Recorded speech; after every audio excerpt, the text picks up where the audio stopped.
Bandiraɓe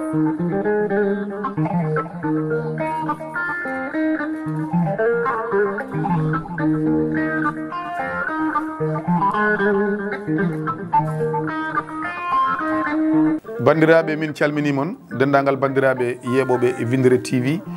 e émission mon Senegal men hande noon en jurnota koye émission he kadi bandiraɓe ne gandi holko woni dalil jottoɗen e mabɓe. Dalil joddogol men hande bandiraɓe en jii nde ɗo yontere oɗo firna kewɗo ɗo e leydi Senegal, firna mo ganduɗa neɗɗo no wawi andude nde fuɗɗi nde kono wawa andude manan bonande wadde hende ha ɗo ɗo yarete hay sinno duppugol ngol dartima, hay sinno kelgol ngol dartima, caɗele yimɓeɓe kam nani jokki ha ɗo ɗo yarete. En donima noon dendagal ɓe ganduɗa ko pittali keddi hen nde tawno fittandu ala ko foti. En donima ɓe ganduɗa bonirama hen ko maayi hen ko eko bonira hen ko eko gañi hen ko, kamɓe foof en mbi yo Allah lomtin cellal, yo Allah lomtin ngaalu, heddiɓe hen ɓe pitel mumen kaɗɗon hen ɓe ɓen nde Allah yurmoto ɗumen, yaafo ɗumen, jaɓɓo ɗumen e aljanna ɓurɗo towde. Bandiraɓe eɗen poti yurnitade koye men ƴeewen ko jeyeten ko. ɗum ɗo ko gonga ko manifestation, kono sa yeehi ha nder a ronkat andude oɗo manifestation ko manifestation holɗum. Sabu hande so tawi ala ko heddi manifestation o waɗi, école aji duppama, banque ji duppama, autoji duppama, magasin uji janani ɓe ganduɗa jomumen mbiyani mbaɗani duppama, ɓe ganduɗa ko yahannoɓe haajuji munen autoji munen duppama, waɗi kadi ɓe pittale munen keddi hen.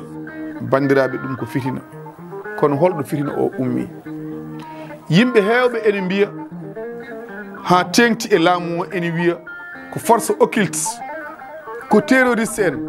ko ɓen jogui fetilaji, ko ɓen jogui labɓe, ko ɓen jogui jamɓe. Bandiraɓe attention, wonko ganduɗa yimɓeɓe ene poti wattude hakkillaji mumen, ene poti siftorde. Senegal wona hande meeɗi duppede. Ayi ɓen ɓe ganduɗa duppunoɓe pete ɓe, ay ɓen duppunoɓe hordalde ɓe, ay ɓen duppunoɓe bedenki ɓe, ay ɓen duppunoɓe e guure goɗɗe gonɗe e nder leydi Sénégal, ko ɗum tan jokki ha ɗo ɗo yarate, ko taniraɓe ɓen tan goni ɗo. Yimɓe hewɓe noon ene mbiya force occulte wonko jilli hen. Pour min haydara ala ko jilli hen, sabu sa ruttima duuɓi tati caggal a wawa joɗade yontere nde a nanani won banque janaɗo, walla won station janaɗo, walla won autoji palaɗi yimɓe pella bagage mumen hepta. Ko kalami ɗo ko oɗon gandi duuɓi joyi caggal sa ruttima tuggude nden femde joni. Holno foti banque ji kelaɗo, holno foti laabi nanɗon taw fe manifestation ala de, taw manifestation ala. Holno foti laabi jiiɗon gendarme ɓe nangi mana yimɓe ɓe ganduɗa yimɓe joyo e jeego mo jeeɗiɗo ene jogui fetilaji, ene jogui jaseji. Holno foti station ngaji jana tan kono leydi waddi yimɓeɓe wotoɓe mbi ɗum ɗo ko joni ari, ɗum wona joni ari, mataw ko joni yimɓeɓe potiti e nokku goto, ko joni nokku goto fottita. Yimɓeɓe ne mbiya politique hande o ene waɗi duppugol. Bandiraɓe ɗum kay ɓooyani. Meeting waɗani ɗo Thiès tribune duppa yimɓe ne hen, ɗum kay ɓooyani, ɗum kay wona subaka waɗi. Duppugol koko meeɗi wadde. Yimɓe jogade fetilaji munen ene jana e station ngaji, ene jana e galleji, ene jana e crédit mutuel aji, ene jana ene palo autoji, ene mbaɗa agressé. ɗum koko meeɗi wadde taw jomum jogui fetilaji mawɗi. Woto luttude ko ɓooyi, ko ɓooyani kay.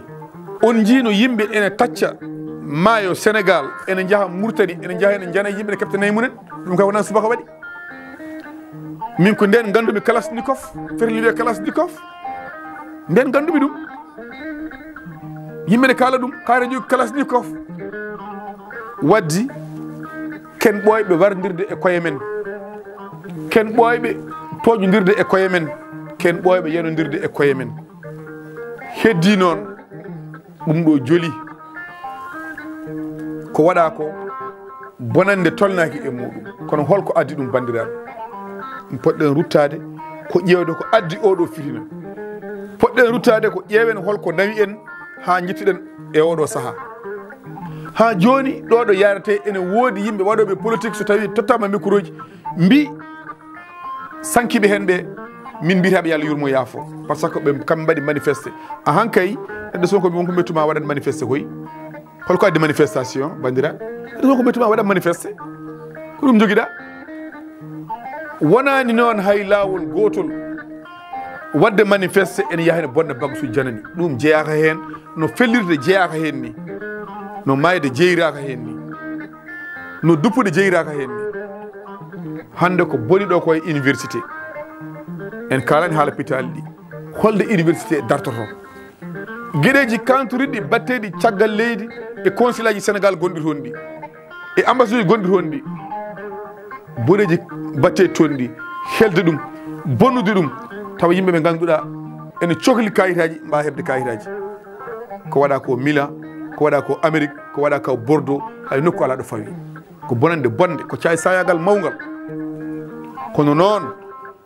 cayi sayagal mangal ngal woni koye joom doole en ɓe ene wiye ko waɗoɓe manifeste ɓe kañumen gaddi nervi ji walla wiye ko opposant en ɓe gaddi e nervi ji bandiraɓe holno foti jiiɗon neɗɗo jogo fetel ene fella ni à 3 métres police nen dari sara muɗum holno foti jiiɗon nervi ji ene jogui otoji mumen ene cirkila e wuuro bandiraɓe cayi sayagal ngal ko joom doole en ɓe jogui ɗum kono noon mone men kala yo andu kala ko mbaɗɗa ɗo yewta siraɗa ñawda heddi ko maayi ko pop ko boni ko pop hande ɗo ɗo yarete hol boniraɗo hande so waɗi basal hol wasɓe wasi tan ko min Sénégal najo wasi tan ko an Sénégal najo kadi hay goto arata ɗo ene leydi ndi ene fawde leydi ndi so wona enen kono wonɓe sababu ha leydi ndi heeɓiɗo henne yo on gandu son ñawaka e aduna kon ñaweteɓe lakara te hewɓe mon ma ñawe guila e aduna tous les moyens sont bons wona hunde fonde wonde imagine hande o mo ganduɗa Baba Kane ko o woni mo ganduɗen e wiyaɓe kawri élégal ɓe c'est un jeune rappeur engagé hani no ni wiye tan koko maayi e nder manifestation kono yimɓe fof jii vidéo ji ɗi yimɓe fof jii ko kewi ko yimɓe fof jii force de l'ordre ko waɗata ko mana population yimɓe fof jii kadi woɓɓe ɓe ganduɗa ɓornaki tini gona gendarme aɓe gona police aɓe ko ɓadata population o ɓen holɗo jeeya wiyeteɓe tan ko nervi ji kam ko holɗum nervi ji ko hol corps mo nervi ji jeeya bandiraɓe hol corps hol waɓe ɗum validé kono noon ko cikketen wawa wonde e ndi leydi ko ɓuuri ɗum ne pire ɗum ne wawi wonde ɗo saabu on jiino mars 2021 nde président yalti wi ko wanno ɗo ko wonta wattude ko ɓuuri ɗum watti ko ɓuuri ɗum watti te sen ndenaki ko ɓuuri ko waɗno ko kadi ene wawi wattude ɗo e nder leydi ndi taw ko enen mbaɗiri ɗum juuɗe meɗen taw enen mbaɗiri ɗum juuɗe men jeen ha ganduɗa ñalawma ene ara wallahi ma en gandu en memi ken memtata ko waɗi ko noon foof so waɗi hande o ene fonno taw hoorejo leydi ndi darima huccite ɓiɓɓe leydi ndi o holla sunare makko eko waɗi ko mbo rende mo suni saabu hay neɗɗo goto yiiɗa ardade leydi hon ɗum ɗo kewa hen hay goto yiiɗa ɗum hay goto yiiɗa ardade galle hon ɗum ɗo kewa hen hay goto yiiɗa ɗum président Macky Sall président de la république mboɗo haalda e waaji goto o wi Macky Sall o ronkani woɓɓe mo entouré o ronki ko waɗɓe mo épaulé o ronkani satiɓe mo o ronki ko walloɓe mo no leydi ndi yaari yesso et pourtant de ko wonnoɓe to ɓe hanki ɓe tan ko ɓen tan hande gonti ɗo ene mbaɗa ko weli ɗumen kono wallahi ko cikkata wawa hebdema ko an Sénégal naajo ko cikkata ko e ngaalu ko joguiɗa walla e sécurité ko joguiɗa wawa hebdema wallahi so bone ari woppata hay goto ene poti artirde hakkillaji men ɓe waɗoɓe manifesté yoɓe mbaɗ manifesté yimɓe hewɓe ene mbiya so manifestation politique waɗi tan bonandeji mbaɗat wona gonga yarani noon holno foti match ji nawetan fusat ɗo henna yimɓe cooro wuuro ene kela bitikaji ene kela otoji ene mbaɗa agressé ɗum kay wona manifestation politique holno foti lamba waɗat ɗo fusa so pari agression refta hen holno foti way tan kono leydi waddi ko enen tan goni ɗo eɗen mbaɗa ko weeli en miijaki hen haydara fotɓe haalde ne deƴƴi jaɓani haalde hollon ko haɗi ɗumen haalde kala hen kalɗo wiyata ko yo ɗum moɓo guiri fiya yo lamɗo moɓo guiri fiya kadi mboɗo sikki président nanta ɗum moɓo guiri piya mboɗo sikki président nanta ɗum so nen ɗum o jaɓata ɗum saabu kala neɗɗo moɓo guiri fi ma fi mo fotani fiide ma fi jinggonowo ɗum walla ma fi ceernowo leydi ndi noon yettima ɗo ganduɗa moni kala yo andu hande jooɗi koye tondu mbangu hunde fof ne wawi kewde hen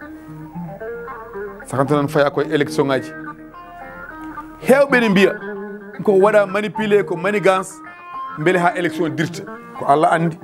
kono kam so leydi yeedani élection libre et transparence wawa wonde kadi enen foof joguiɗen intérêt yo leydi ndi yeet woni pouvoir woni opposition jogui intérêt yo leydi ndi yeet so ndi yeedi mbawen wadde élection libre et transparence so tawi leydi ndi yeedani en mbawa wadde élection en donima sankiɓe hen ɓe nde Allah yurmotoɓe yaafoɓe Allah harnaɓe aljanna en donima Baba Kana mais noon e mbaɗat message fort fade e dendagal rappeur il est temps ndewon ɗum ɗo ha gandon hol barɗo Baba Kana il est temps onon rappeur uji on memama vous les rappeurs oɗon poti wawde darade ha tengtuno e rappeur uji ɓe ganduɗa moni kala yalti wi ko sehil Baba Kana moni kala yalti wi c'est un ami bro moni kala haali hen moni fo haali hen yonti ne mbaɗon bloc wona bloc yon ƴattu wona yon pi wona yo on jennodire leydi ndi ene waɗi laawol oɗon poti darade ɗum ɗo ha uddite ha gandon o hono mon bandon miñon sehil mon holko wari ɗum son mbaɗani ɗum kala ko mbawɗon wadde jarani wadde son rendre hommage jarani haɗa mawi wadde son rendre hommage Baba Kana aɗa haala valeur mum aɗa haala fayida mum won goɗɗum taw ko ardi ko darade waɗa bloc ha anda holko wari oɗo Baba Kana ɗum woni ko jojji kono wona wadde featuring wadde son wadde e stati e Baba Kana ko gonga suno kono laawol darima ngam ƴeewon holko wari musidɗo mon o holko wari sehil mon o holko wari jaadiɗo mon o holko wari neɗɗo mon o ha gandon hol barɗo ɗum laawol fawo e dow muɗum kala ko joji waɗe hen min ko noon jiirumi hay goto woto waɗo son ene waɗa mo rendre hommage so wi wadde mo rendre hommage taw andu ko wari mo darɗa hen darde tinde caggal makko caggal wona mort naturel e noɓe mbiri eko hollira ko baraɗo oɗon poti andude holko wari mo mi nani hoorejo leydi wi yo enquête aji mbaɗe yo waɗe situé responsable o oɗo fitina ko addi ɗum ko yo enquête aji mbaɗe jarani mate maynoɓe mars 2021 enquête aji gumminano ɗo leydi ndi safti enquête aji ne mbaɗe kono hay nokku yahata so welani ha welani soko tawi ɓeɗo yimɓe fodde wonde yimɓe capantato mankuɓe seeɗa walla timmuɓe capantato heddiɓe oɗo dossier ɓe so tawi tan niili hodde Sénégal natti sirti bandiraɓe so waɗi gantuɗe haala he min ñaguima yaafuya en donima mayɓe pop kono kadi e wiide dendagal rappeur gonɗo e Sénégal ha tengte onon il est temps darɗon ha hono mon o ha gandon holko wari ɗum ha kala ko jojji hen waɗe ko leydi laawol wona on woto kaɓe ɗe woto ƴattoɗe woto jenne kono min padane moɗon wadde single wonde yimɓe cimtina gondi ene mbiya Baba Kane yeehi Baba Kane yeehi Baba Kane yeehi non non c'est pas ça kono yaari ni ɗum ɓuuri jojjude dendagal biyo yo Allah yurmomo yaafomo e biyo bro mo fawi ko sehil makko Baba Kane un jeune baɗɗo engagé tiɗɗo enen fayde gandi ko kalten ɗo henno yo Allah yurmomo yaafomo kanko e mayɓe julɓe kono yo Allah laɓɓin kala jaaɗo e oɗo manifestation taw yaari hen mbana ko bonude leydi ndi yo Allah yaltin ɗum ha yimɓe ganda ko o yiiɗi bonude ndi ɗo leydi banggue fof noon mo wawi wonde casquette fof mo wawi jogade hemon onon ɓeɓe ganduɗa wiyeteɓe mana ko onon goni hilifaɓe diine onon poti wawde haalde kaale hemon ɓe ganduɗa oɗon mbiya kon julɓe noon tukkiɓe julɓe hono mumen jamma e ñalawma ene bonna inde mum ene kala ɗum hunde kala e te nelaɗo wino men woni julɗo haqqan komo julɓe daɗi e ɗemgal mum hande holno foti neɗɗo ne mbiyeɗa ka julɗo mbiyeɗa ka kilifa jooɗoɗa fodde wonde ujunere neɗɗo heede yeeso ma aɗa daara ɗumen ɓeydone keɗima e radio ji o lieu que kalna ɗumen ko rewi Allah ko jokki en ɗam mbatta attaqué ko on politique mbatta attaqué ko Sénégal najo te an ene harmanma jingde julɗo hono ma te gam gona julɗo timmuɗo il faut julɗo daɗa e ɗemgal ma ko musidɗo men hamme Amadou Ly ñanden e formation nde min jeeyi hamin garti pop o wiya so kabaru arema fata bayyano laɓɓitino ko adi foof o wi hade laawol leydi wiide so tawi kabaru arema ya holkiso ya laɓɓitino taw enen diine men yamiri min ɗum bandiraɓe so haala ka heewi jaafoɗon hande welani haalde saabu leydi ndi hande ene daari Sénégal ne daari